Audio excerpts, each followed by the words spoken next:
Assalamualaikum warahmatullahi wabarakatuh. Salam dan bahagia. Kami dari kelompok 5 yang beranggotakan Fikri Anas Maulana, Egi Aldiansa, Isna Nurmanin Tias, Asmarani Jatining Tias akan membahas model pembelajaran IPS terpadu dengan pendekatan pemecahan masalah sosial dan humanistik. Oke, slide awal.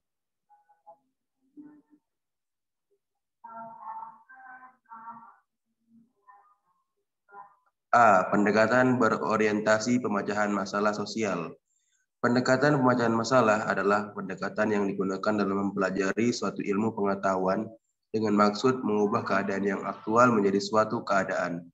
Seperti yang kita kehendaki dengan memperhatikan prosedur pemecahan yang sistematis. Next. Manfaat penggunaan pendekatan pemecahan masalah dalam KBM. A. Mengembangkan sikap suatu keterampilan siswa dalam memecahkan masalah secara objektif dan mandiri. B. Mengembangkan kemampuan berpikir siswa.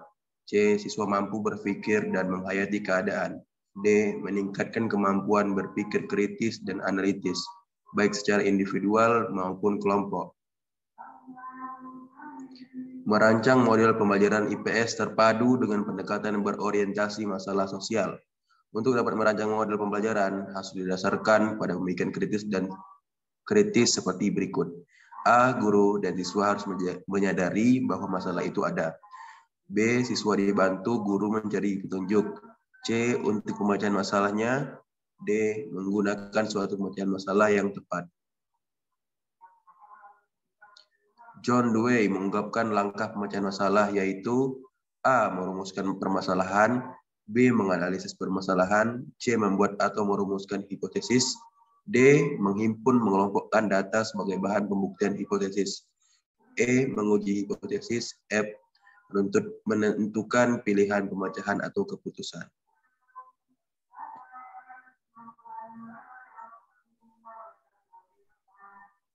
Junidar mengungkapkan bahwa dalam memilih bahan ajar yang akan digunakan harus memenuhi kriteria sebagai berikut.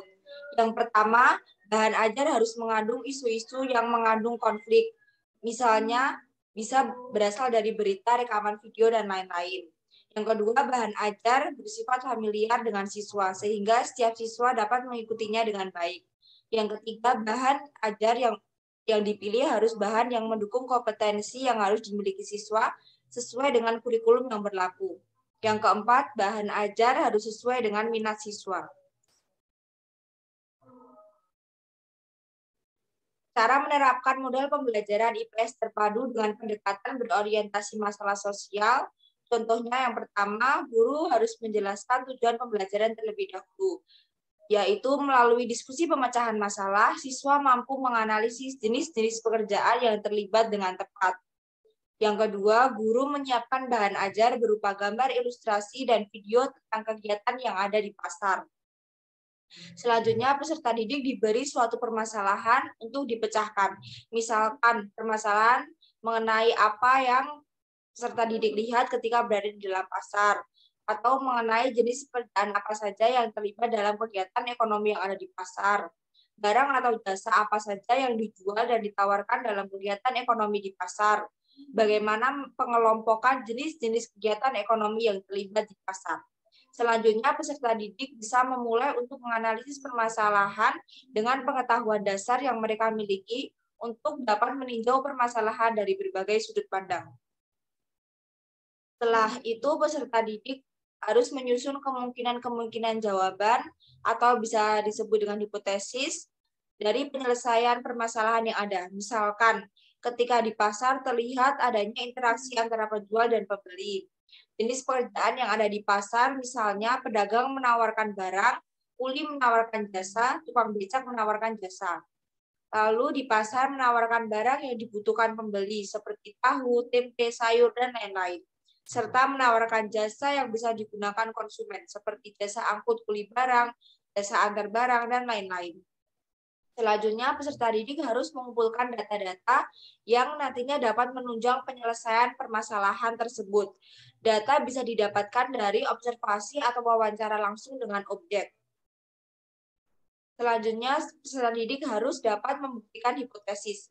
Peserta didik harus dapat membuktikan kemungkinan-kemungkinan jawaban yang telah dipilih sebelumnya itu adalah jawaban yang benar atau salah berdasarkan data-data yang telah mereka miliki. Yang selanjutnya, peserta didik harus menentukan pilihan jawabannya. Lalu peserta didik bersama guru menganalisis jawaban-jawaban siswa dan memecahkan serta mendiskusikannya secara bersama. Yang terakhir, peserta didik harus dapat menarik kesimpulan. Peserta didik harus mampu membuat kesimpulan akhir dari permasalahan yang telah dipecahkan bersama guru. Untuk yang selanjutnya mengenai pendekatan humanistik atau disebut wawasan bidang interkeilmuan. Pendekatan humanistik di sini adalah sebuah pendekatan dalam belajar mengajar yang menyoroti suatu topik atau tema yang termasuk bidang ilmu tertentu dengan berbagai disiplin ilmu yang lain. Disiplin ilmu yang lain ini harus relevan atau terkait sehingga para murid melihat masalah atau topik tersebut lengkap dan terpadu. Next. Untuk yang selanjutnya mengenai merancang model pembelajaran IPS terpadu dengan menggunakan pendekatan humanistik. Pembelajaran IPS ini diharapkan mampu mengantarkan dari membina para murid ke arah hidup bermasyarakat secara baik dan juga fungsional. Pembelajaran IPS terpadu ini berlandaskan dari kebutuhan dasar manusia dan dikembangkan secara multidimensional dengan media pendekatan yang terpadu. Pembelajaran IPS ini di SD bertolak dari kebutuhan dasar manusia dan dikembangkan secara multidimensional dengan media pendekatan yang komprehensif dan juga terpadu. Next. Untuk yang selanjutnya mengenai menerapkan model pembelajaran IPS terpadu dengan menggunakan pendekatan humanistik. Tujuan dari pendekatan humanistik di sini yaitu agar para murid dapat menelaah dan memahami suatu masalah dari berbagai sudut pandang yang pada akhirnya mereka dapat menarik kesimpulan secara terpadu dan juga menyeluruh.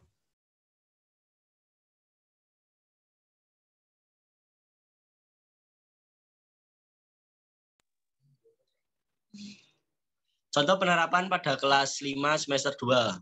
1. Tujuan instruksional umum yaitu siswa mengenal sumber daya manusia dan ciri khas kebudayaan Indonesia. Yang kedua, pokok pembahasannya yaitu perpindahan atau migrasi penduduk. Yang ketiga, uraian materi. Misalnya 1. Menentukan faktor-faktor pendorong dan penarik pendidikan penduduk. Kedua, membahas macam-macam migrasi. Yang ketiga, menceritakan manfaat migrasi. Next. Dalam pelaksanaan KBM, seorang guru dapat mengikuti langkah-langkah sebagai berikut. Yang pertama, guru memahami tujuan pembelajaran. Yang kedua, guru menentukan dan memahami materi pelajaran yang akan disampaikan dan menentukan tema pokok. Yang ketiga, guru membentuk kelompok kerja yang beranggotakan para murid kelompok tersebut. Setelah mengetahui tema pokok, kemudian disuruh kerja sesuai dengan tugasnya, yakni membahas sesuatu tema tertentu dari berbagai sudut pandang disiplin ilmu yang relevan. Setelah selesai, maka diadakan pembahasan hasil kerja yang dipimpin oleh seorang murid. Atas bimbingan guru, hasil pembahasan tersebut disimpulkan. Next. Sekian dan terima kasih. Wassalamualaikum warahmatullahi wabarakatuh.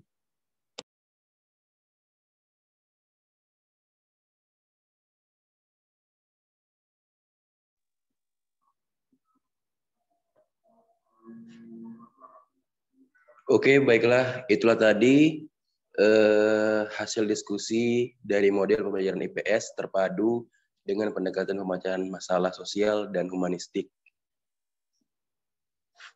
Kurang dan lebihnya kami mohon maaf. Wassalamualaikum warahmatullahi wabarakatuh. Salam.